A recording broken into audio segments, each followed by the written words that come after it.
So, hello guys, welcome back to my channel. This is a different type of video. You only hear voices because I wanted to try something different. And today I'm joined with Alyssa Brown of AB and CP 97 on Instagram and AB and CP on YouTube. I'll have everything linked down below. And I wanted to start this little series that we're going to talk about today, and it's the Everyone Thinks series. And for my video, we're going to talk about how everyone thinks that once you turn 16, even with a disability, that you need to drive and you need to get your license and you need to whatever. I have a unique story with that, and so does Alyssa. And then on Alyssa's channel, we are going to talk about how everyone thinks that because of our physical disabilities, that if we do suffer with mental health issues, that it's only due to our physical disabilities. They sometimes have a hard time seeing the discrepancies of both of them. So enough chatting and let's get right into it. So hello Alyssa, how are you? I'm good, how are you? I'm great. So basically I wanted to talk about your story with driving, because I've been following you for many months, and recently I've been following you for years actually, but for many months you've been posting about going back and forth between driving and not driving, and recently you posted that you no longer drive. Could you, if you feel comfortable, open up and talk about that a little bit? Yeah, so when I was 16, I had this idea that I needed to drive like everybody else, and I wanted to really bad. But in my state, you have to go through all of this paperwork and stuff and clearance to see if you can drive. So that took many years. So you first started out with an evaluation with a OT and a driving instructor. And then once you're cleared with that, they want to do some driving before you get your learner's permit to see like the type of hand controls that you need to use. And then once they clear you from that, you're allowed to get your learner's permit, and then you have to wait a year for clearance to be able to get those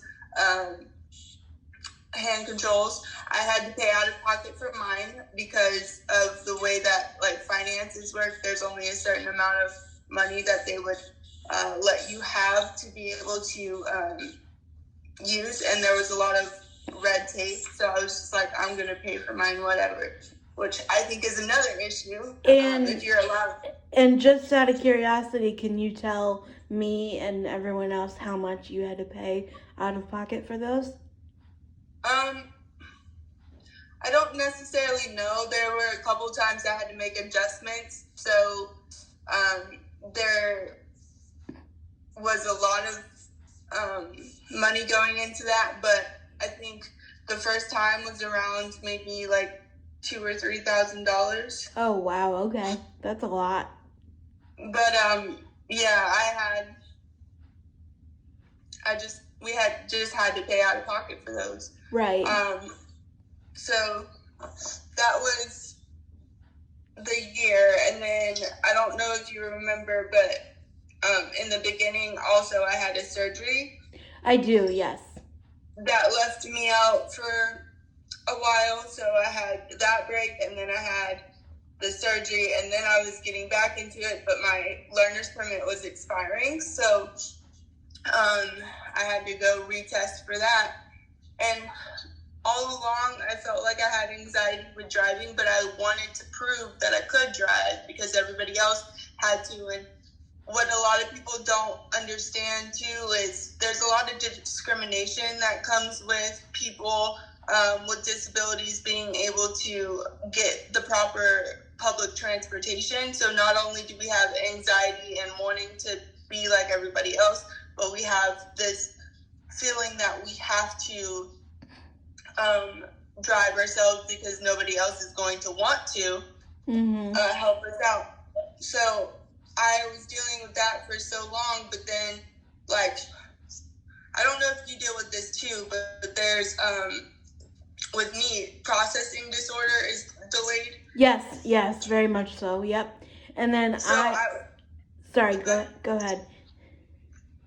So, and then, like, when I was getting towards the end of not wanting to drive anymore, I was stopped at a stoplight, and I was trying to think of the next move that I was supposed to make, but when you're driving, you don't have time to think, you just have to know.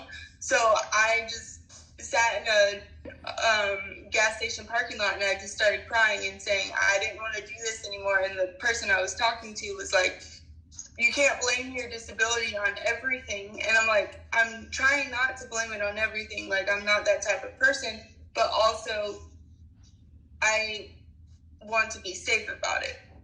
Wow, that was a rather rude comment that they made. Was that person also disabled, or were they just trying to give encouragement that was not encouraging? A little bit of both. Oh, okay. Well, we won't go into that because that's personal. But yeah, wow. My story is kind of similar to that. Well, I'm 24, so I was 16. What, almost like 7 years ago? I don't know. I don't do math. Somebody else do the math and let me know in the comments down below. I'm old. So I got my state ID because I think in the country, but in my state at least, you can get a state ID, which is the equivalent to a driver's license for identification purposes, but the only thing is that it doesn't allow you to drive, obviously. And for me, I didn't even take the learner's permit test. I didn't take any sort of testing or, evaluation or anything.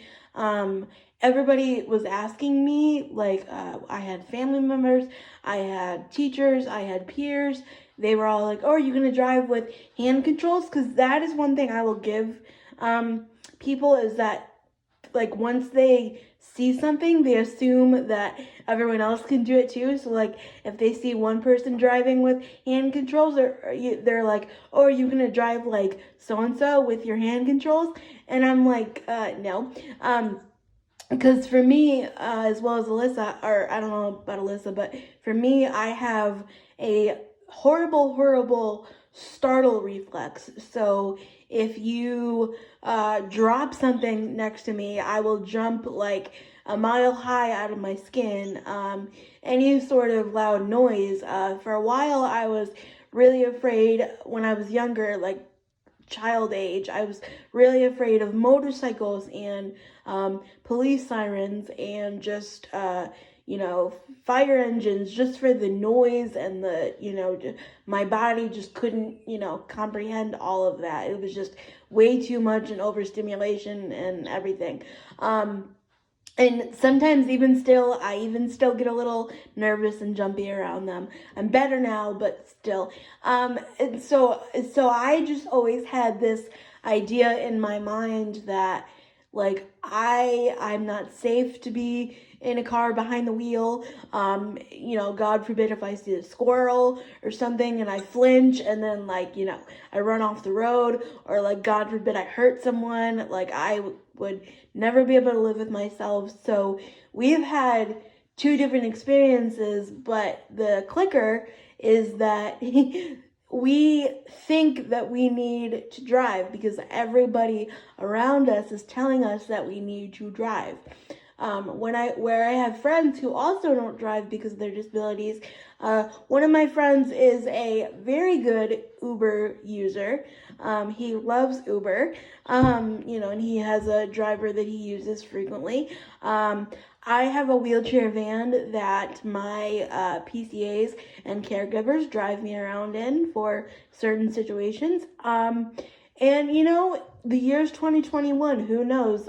We could be using self-driving cars in like, however many years. But again, those also freak me out because I have to learn how to program the thing. And I also have delayed planning and motor function and whatever and all that stuff. So yeah, it was great talking to you today because I feel less alone because there's like this pressure that's like, oh, when everybody else is getting their permit, we have to do something too. I'll tell you that I was the first one at the DMV that day to get my permit because I was like, I just need to have something to prove that I'm 16 years old and I'm, quote, normal, because who is normal these days? But back then it's just like everyone had to be, posting their cars and their permits and their whatever. So I wanted to fit in like the crowd, So yeah, that's my story. Thank you so much for talking with me. Oh, go ahead, sorry. It's funny that you said the whole thing about the startle reflex because I was driving once with my driving instructor over the years and like a horn beeped or something and he jumped and he looked over at me and he's like, I'm surprised you didn't even move. Yeah, mine's bad. It just depends. Yeah, mine's really bad.